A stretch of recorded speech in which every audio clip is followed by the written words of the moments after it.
buddy of mine wants to borrow my wheelbarrow, and both tires are flat, so I'm gonna try to use some of this goop to unflatten those tires. And I used it one time before in my little garden trailer, and it worked great, so let's go for it. I'll show you how you use it though. It's pretty easy. Your slime stuff is gonna come with this little tool to take your valve core out. You just stick it in there, and then it'll kind of seat in nicely, and then you just screw it. There it is. Okay, slime in. Alright, I'm just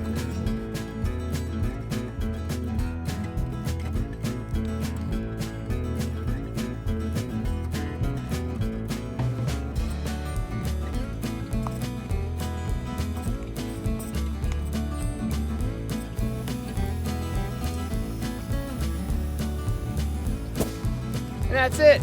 I love this stuff. It's great. Haha. All right, like and subscribe my videos. That's it. A short one for you. Bye.